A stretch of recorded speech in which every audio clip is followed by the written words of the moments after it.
Some memories don't fade. Sometimes you miss the old days, but nothing changed unless you change. What's around you, how you think, how you live, how you speak, how you walk, how you blink, how you talk, how you teach, how you reach. Let it sink. What's your purpose? What's your passion? Through the pain, what's your plan? Is it? I'm red. Stace. But I'm red. This is what we gonna do? Can you tell me your real name?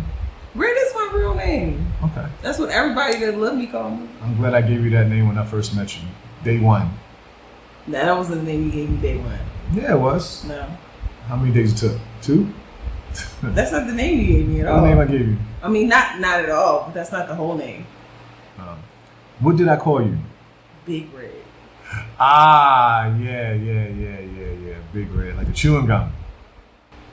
So, I would say Stacy is like definitely my favorite husband.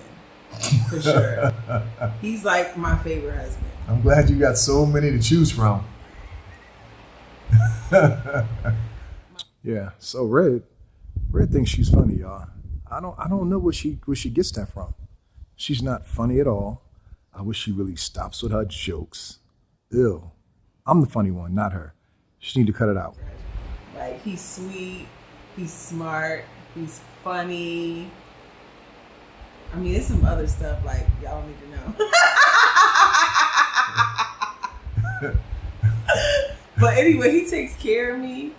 I don't know, it makes me feel safe, secure, and we laugh a lot. Like, I laugh at you more than I laugh with you. Yeah, because you're not that funny. I said that on like...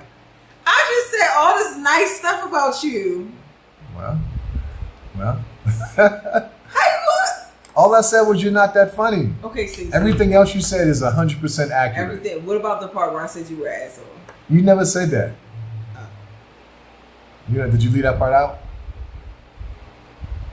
Okay. I think everyone knows at this point. Probably, but I'm good at heart though. I'm good at heart. I may say always the smartest person in the room. And that's just not me saying that. I've been telling her that for the longest. My ride or die. And you better not start crying either. I'm trying not to. I'm a ball of worm. I said a ball of worm. I'm like a ball of, I'm very emotional. Ride or die, very smart, great mother. I couldn't choose a better mother for our kids. The brains of the organization. That's 100% true. 100%. She's definitely the brains. I'm more so like everything else. Yeah, I'm everything else. I'm the spokesman. You're definitely the social planner. I'm the social planner. Because if it wasn't for me, we'd be in the house all the time, every weekend. I'm extremely extroverted. I mean, like to a flaw sometimes. Hold on, I need to get my face together. She's almost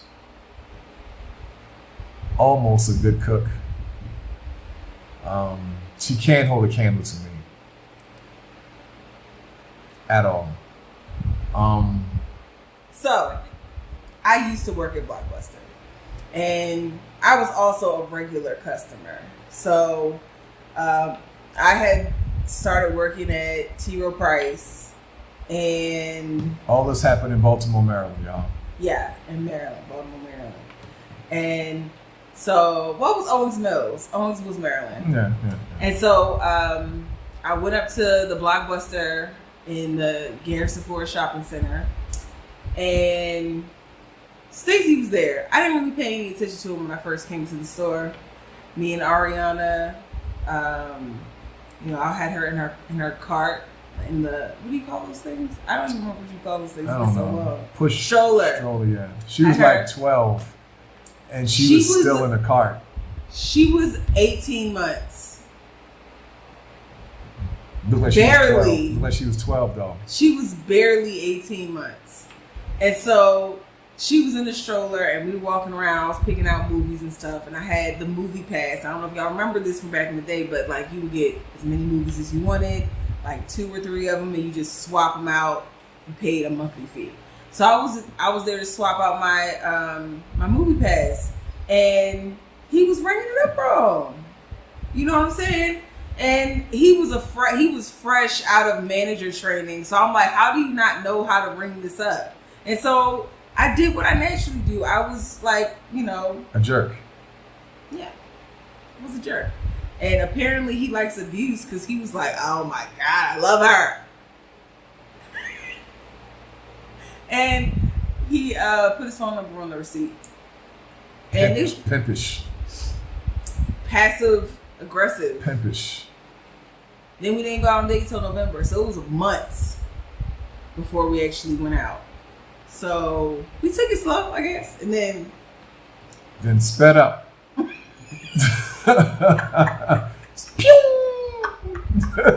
met at Blockbuster. She came in Blockbuster with the guy that she just mentioned, the beat up Acura. No, that guy was my friend. That's a whole different guy. That was just my friend. Beat up Acura guy. She came to the store and she tried to drop some movies off with the guy with the beat up Acura. Oh, beat up Acura. Okay. And exactly, the beat up Acura. And so she got out the car, and just so happily I was standing in the window. Look at I'm like, who the heck? So look at she dropped the movies off in a little drop box. Show the face you was making at me. Like, what the fuck? No, that's not the face you were making. It was like, no, that was the other. That was the other time you came in with somebody else. No, he's not that was the other time. That was the other time you came with somebody else. No, you were standing at that glass like this, and you would not. I'm trying to avoid eye contact with you, but I could feel your eyes burning into my forehead and then my back as I was getting back in the car. The walk of shame. It was not a walk of shame. We were not boyfriend and girlfriend. The walk of shame. Oh wow, I haven't heard that term in forever. We were not official yet. And look, I was trying everything in my power to avoid this situation. I was like, nah, we don't need to take these movies back. I was like, you're like, they're gonna be late. I'm like, fuck that, we're gonna be late for dinner. Like, oh, so you knew I was there? I didn't know you were there, but I knew it was a chance, a big chance you were there. You had a schedule, like you were there during the day, most days during the week. So you knew my schedule. I knew enough about your schedule that was a high probability that you were there, but I did not anticipate that you'd be at the register, especially at the register, because you ain't never do no work. Manager's not supposed to do no work. You didn't never do any work. So the fact that you were at the register and you were in the office that day, I was like, yeah, manager's not supposed to do work. I don't even think we even talked about it. Did we even talk? Oh yeah, we did talk about it. You gave me an ultimatum. Pimpish. You gave me an ultimatum. No, that was another time. That was the other time you came in with somebody else. Can you stop? Am I lying? He was just my friend. Am I lying though? We've been friends since middle school. That's where it all starts at. On the monkey bars. Ew.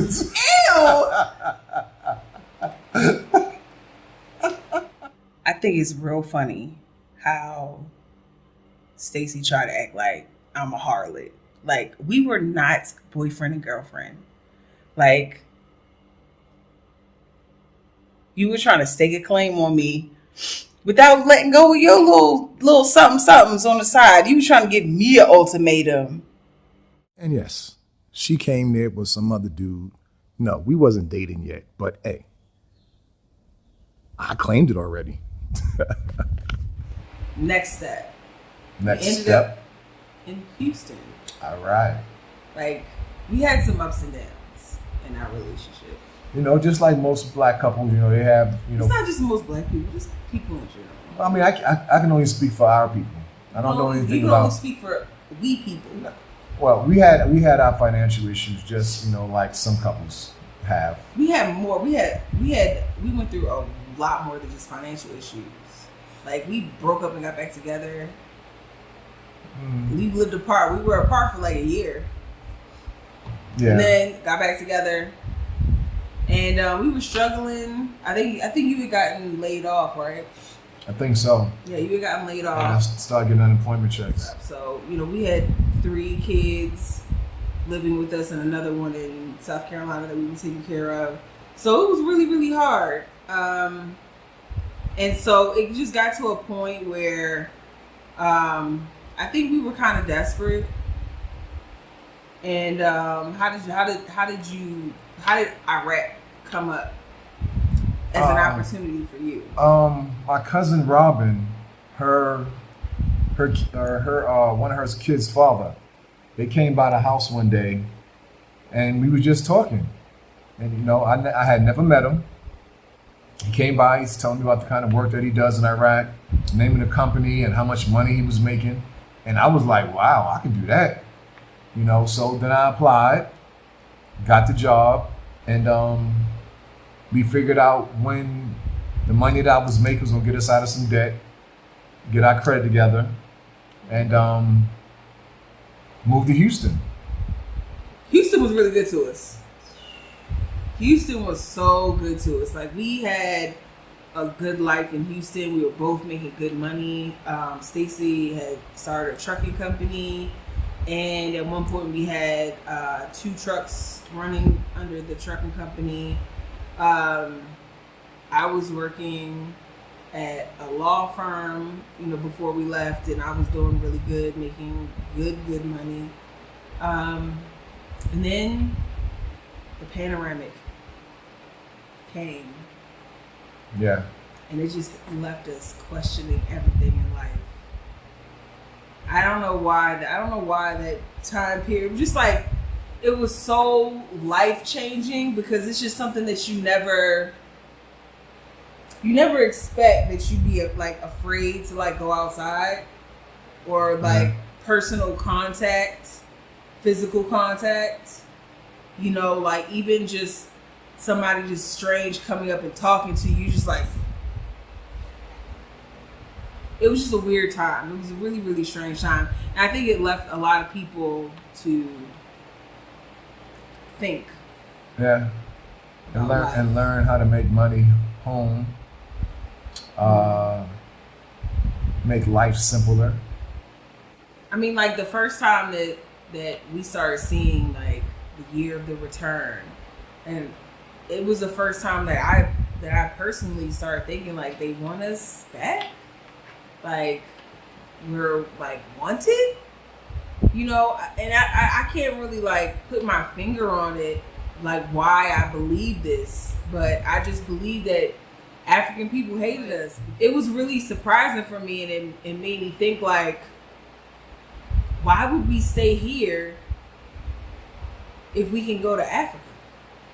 And I just I fell in love with Joburg before I even visited Joburg.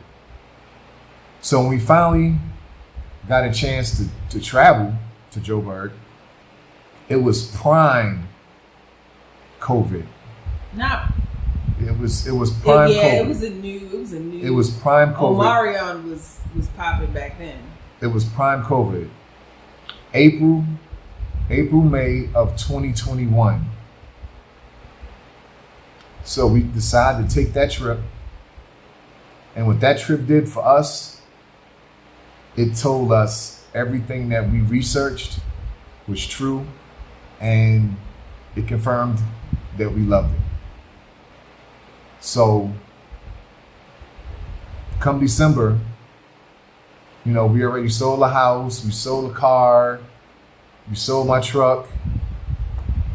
We got on that flight, and December 10th, December 11th, we was in South Africa, our new home.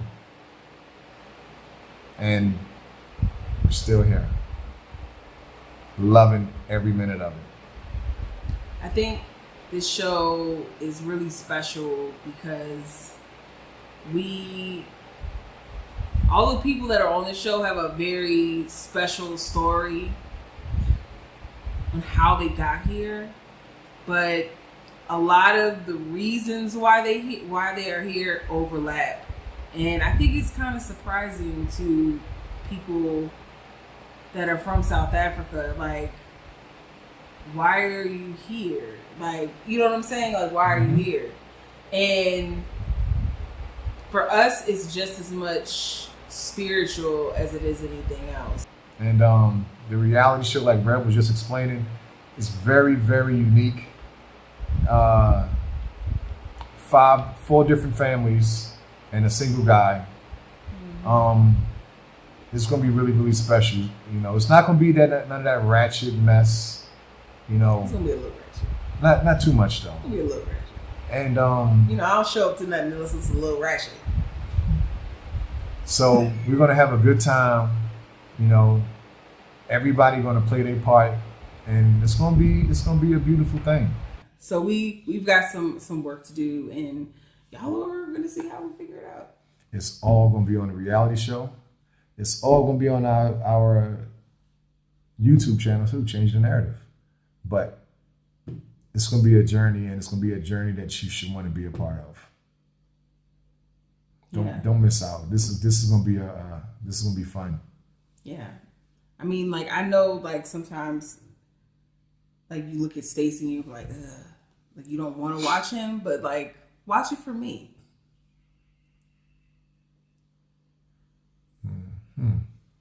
That was cute. That was cute. Just like me. That was cute. Are we done? Are we finished? I think we're. Are we done and we finished? All right. Wait.